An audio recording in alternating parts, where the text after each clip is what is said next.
Rahim. I am Dr. Muhibbullah Wazir, and after discussing the three muscles, now at this time we should take advantage to teach you the inguinal canal, which is important and which you lifelong will come across the patients of the inguinal hernia, and then you will do the surgery of it. That's why it must be very clear to you. So it's right time to start with the inguinal canal. Okay, now you look over here, please. This is the external oblique muscle with external oblique aponeurosis. This is anterior superior iliac spine and pubic tubercle, and this is inguinal ligament. Look again, this is the aponeurosis of external oblique muscle and which is over here attached to the anterior superior iliac spine and the pubic tubercle, and this is the inguinal ligament. Now just superior lateral to the pubic tubercle, you can see this V-shaped opening. Clearly, this V-shaped opening in the aponeurosis of external oblique. This V-shaped opening is being called as superficial inguinal ring, and through which come out the round ligament of the uterus along with ilioinguinal nerve, or the spermatic cord in male along with ilioinguinal nerve, which come out through this superficial inguinal ring. This you can see it over here as well. Look, this is the external oblique aponeurosis, and this is anterior superior iliac spine. This is pubic tubercle. This is inguinal ligament, and this you can see it over here. Look, this make it very clear. This is the V-shaped opening or triangular opening in the aponeurosis. This is superficial inguinal ring, and over here is the pubic tubercle, and this is the spermatic cord along with the inguinal nerve that comes out to reach to the testes. Okay, then what you do, you cut this aponeurosis and reflect it like that, deep to it. Now again, look, you can see deep to it again. You can see this is the transversus, the internal oblique we have also removed, and again you can see this spermatic cord, and over here is this pubic tubercle, and this white you can see this is the conjoined tendon. Now give your attention over here to this point, please. Look, this is one anterior superior iliac spine, one anterior superior spine, and this is another anterior superior iliac spine. And then this is the one pubic bone, another pubic bone. This is the pubic symphysis, and these are the pubic tubercles. Note, this is anterior superior iliac spine, anterior superior iliac spine, and over here, look, this is the one pubic bone. This is another pubic bone, and this you can see over here. This is the pubic symphysis, while this you can see over here. This is the pubic tubercle, and this is the inguinal ligament. From the deep surface of the inguinal ligament, these fibers passes to the pecten pubis, and it makes this curved lacunar ligament which is concave laterally toward the femoral artery and femoral vein. You can see this is femoral artery and femoral vein, and over here is the lacunar ligament which is concave laterally. Okay, then you can see you have removed the aponeurosis of external oblique. Now you can see this spermatic cord as well, and posterior to the spermatic cord you can see this loose fascia, very loose thin fascia, posterior deep to it. Over here the spermatic cord, and deep to it over here this thin loose fascia which is called as fascia transversalis. And then if you follow this spermatic cord, you will see that over here is another foramina in the fascia transversalis which is called as deep inguinal ring. And you follow this spermatic cord all around the uterus. It passes through the spermatic cord to enter into the pelvis along with ilioinguinal nerve, along with, yes, or genital branch of genitofemoral nerve. Then you can see these fibers of the transversus and the internal oblique, which originate from this lateral part of the inguinal ligament.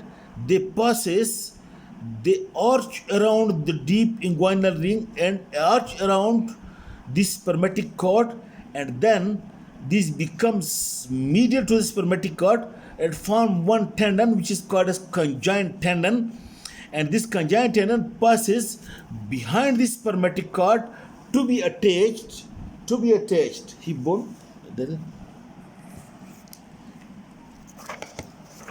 It gets attached. Look, if this is the spermatic cord, it gets attached to this over here is the pubic tubercle, this is the pubic crest, and this is the pectineal line or pecten pubis. It gets attached over here from medial to lateral by passing behind this spermatic cord to be attached to this pecten pubis.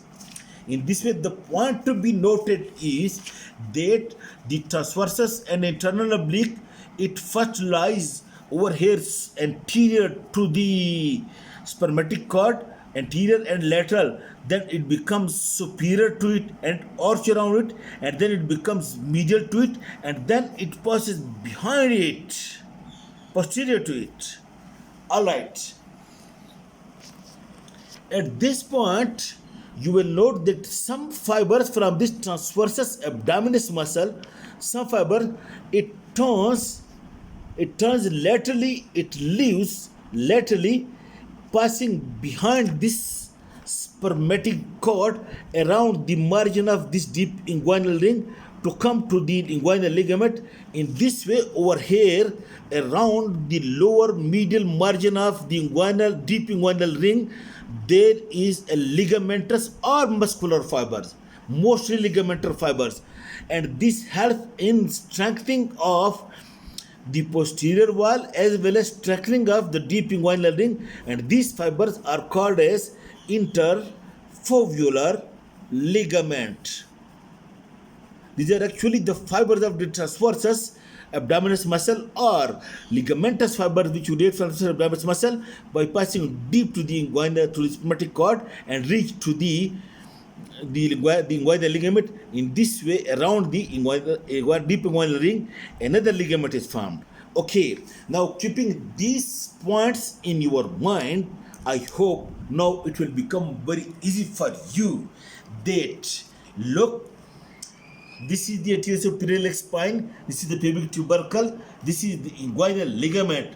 Over here, medial to the medial third of the inguinal ligament, over here, medial to that lies, medial to this inguinal ligament lies a canal which extends from the deep inguinal ring and ends into the superficial inguinal ring, somewhat 4 centimeter in length. This is being called as inguinal canal. It is a slit canal just present above and medial to the medial 2/3 or medial third of the inguinal ligament, and it extends from the superficial deep inguinal ring to the superficial inguinal ring. And now, what are the boundaries? I told you over here, this is the external oblique epineurasis. You can't see the canal until you give cut incision and reflect. So it's very clear that the anterior wall is being formed by this external oblique epineurasis. Of course, in the upper lateral part, these fibers of the internal oblique, which lies anterior to this deep inguinal ring and lies later to this ring, this also contribute into the formation of anterior wall of the canal. So anterior of the canal is formed by the external oblique epineurasis along with the fibers of the internal oblique originating from the inguinal ligament. And now the floor of the canal, you can see this is the roof and this is the floor. The floor of the canal, I hope you can tell me very clearly that the floor is being formed by what? By this inguinal, gutter-shaped inguinal ligament. The floor is being formed by this inguinal ligament, of course, strengthened in the medial part by this lacunar ligament as well. So the anterior wall and then this floor by inguinal ligament along with the lacunar ligament. Now the posterior wall you can see very easily. It is formed. Can you tell me what is this fascia? Fascia transversalis, which is very thin, and over here is the interfemoral ligament, while lower down over here passing deep to the spermatic cord is what? It is the conjoint tendon. So in this way, the posterior wall is being formed by this fascia transversalis and this interfemoral ligament and by this conjoint tendon in the lower part. And then the medial wall is being formed by this conjoint tendon, and the roof is being formed, the roof, by these arched fibers of transversalis and internal oblique, which originate from over here and then becomes arch. In this way, this small is the roof. This is the roof, this is the floor, this is the posterior wall, anterior wall, external oblique, and this is the medial wall. So the lateral wall, again, anterior wall being formed by external oblique epineurasis, of course strengthened by this the internal oblique muscle. The floor is being formed by the inguinal ligament, strengthened over here by lacunar ligament. The posterior wall is formed by the fascia transversalis, the interfemoral ligament, and over here by the lower part of conjoint tendon, which passes deep or posterior to the spermatic cord. And the medial wall is being formed by this conjoint tendon. Now note one point, that this lid-like canal, what are the contents of it? The content of this canal is the spermatic cord and iliogenital branch of genitofemoral nerve and ilioinguinal nerve and the round ligament. This is in male, while in female it is the round ligament of the uterus and genital branch of genitofemoral nerve and ilioinguinal nerve, that is in female. Now at this time we should take advantage that what is the spermatic cord. Look over here. Look over here. This is the testis. From this you can see this one rounded tube ascends upward. This is the vas deferens or ductus deferens, very the important organ which take this the fluid containing the sperm from this testis towards the urethra to be ejaculated. So this vas deferens, ductus deferens along with its artery, and then you can see the one testicular artery, this big artery, and then you can see many veins, plexus of veins, which is being called as tympaniform plexus of veins. This is what combinedly being called as the spermatic cord, being enclosed in 3 layers of fascia: cremasteric, internal, intermediate, and outer. But that detail we will do later on. But this is the spermatic cord that passes through the inguinal canal. Now what happens? That this inguinal canal, look deep to this fascia transversalis. Look, this is the external oblique, then internal oblique, and this transversus abdominis.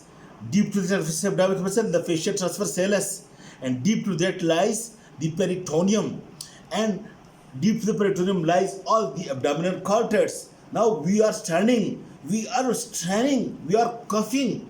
So the abdominal contents want to come out through this deep inguinal ring or through the posterior wall of the canal, but some factors do not allow these structures to come out through this deep inguinal ring or to come to this posterior wall of the canal to enter into the inguinal canal. And what are the factors? The factors are the integrity and the strength of the abdominal muscles by itself. Look, the fascia transversalis by itself is very weak. In the same way, the deep inguinal ring is not so strong.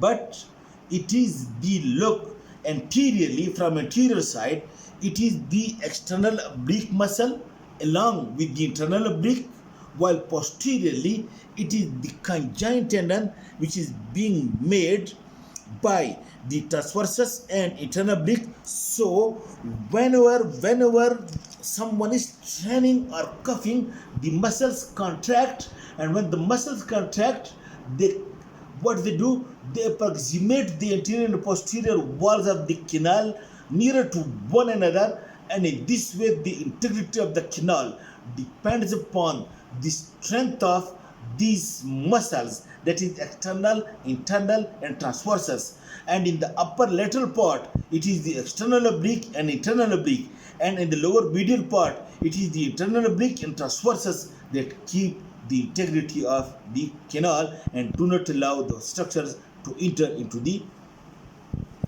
canal. Now, if due to some reason these muscles become weakened, what happens? The contents of the abdomen or peritoneum, it passes through the deep inguinal ring or through the posterior abdominal wall to enter into this inguinal canal. And over here, a patient complained to you, the doctor, when I'm standing or when I'm coughing, a small swelling appears over here, and then when I lie down or when I massage it, it go back. Then you think that probably it is the inguinal hernia. Now, by definition, what is hernia? It is the abnormal protrusion of the abdominal contents through the deep inguinal ring or through the posterior wall of the inguinal canal, that is being called as inguinal hernia. And the abdominal protrusion of the abdominal contents through any part of the anterior abdominal wall, that is called a hernia. Maybe in the umbilical region it is called an umbilical hernia. So if the abdominal contents from the posterior abdominal wall like this come out through this deep inguinal ring and appear over here swelling in the inguinal canal by passing through the deep inguinal ring, that is being called as indirect inguinal hernia. While if the abdominal contents pass directly through the posterior abdominal wall, through the posterior wall of the canal, that is through the fascia transversalis, and comes to lie in the inguinal canal, then it is called a direct inguinal hernia. Okay, in indirect the contents passes through the deep inguinal ring, while in direct hernia the contents passes through the posterior wall of the abdomen. Okay, and it is usually the first is the peritoneum, because first deep to it lies the peritoneum, so a pouch of peritoneum comes out along. If it is too big, then it contains the abdominal contents as well, for example the omentum or intestine. But if the hernia is small, then it contains only the pouch of peritoneum, okay, which is called as the sac of the hernia. Okay, now when you look over here, please,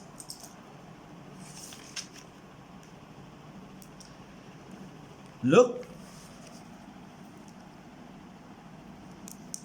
this is the deep inguinal ring, and over here is the fascia transversalis. Look again, this is one anterior superior spine, another. These are the two rectus muscle. Can you see over here? They are the two rectus abdominis muscle. This is the inguinal ligament.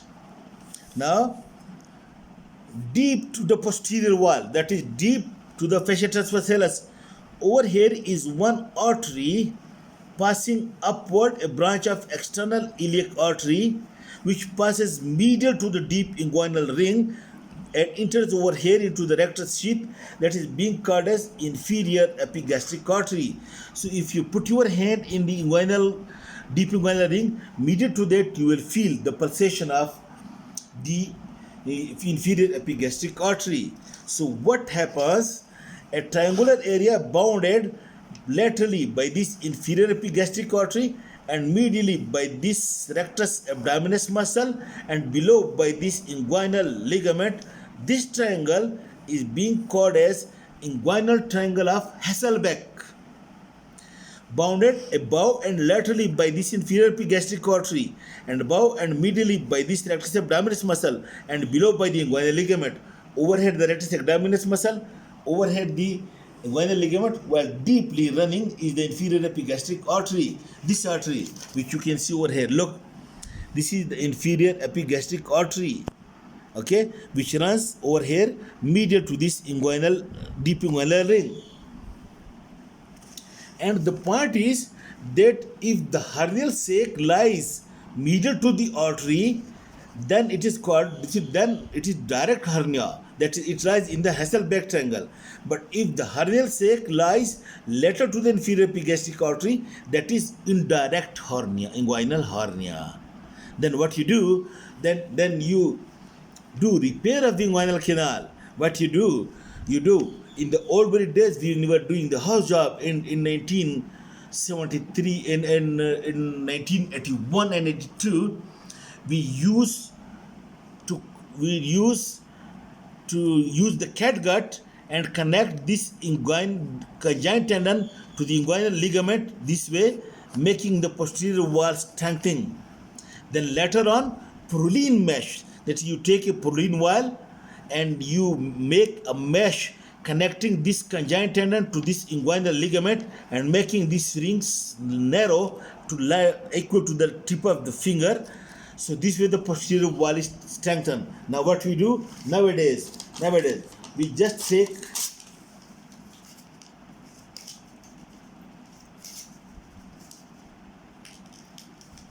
take a mesh, we put mesh over here and split it from over here, and over here is a spermatic cord. We stitch the mesh with this conjoint tendon, and we stitch the mesh with this inguinal ligament, and we stitch the mesh with this tubercle, and we stitch the mesh around this spermatic cord to make the deep inguinal ring as well. That is the repair of the inguinal canal or inguinal hernia. Then note one another point at this time, that look, this is the inguinal ligament. So when you put your finger over here, and ask the patient to cough, if the swelling comes over here and lies above and medial to your finger, if the swelling is over here, then you say it is inguinal hernia. But if then you ask the patient to cough, if the swelling is below and lateral to your finger over here, then you call it is the femoral hernia. Differentiate between the inguinal hernia and femoral hernia. Anyhow, these hernias are common disease. The inguinal hernia is more common in male, while the femoral hernia is more common in female. This is all about the inguinal canal, and I hope it will be clear to you. Thank you. You can ask me if you any question. Thank you.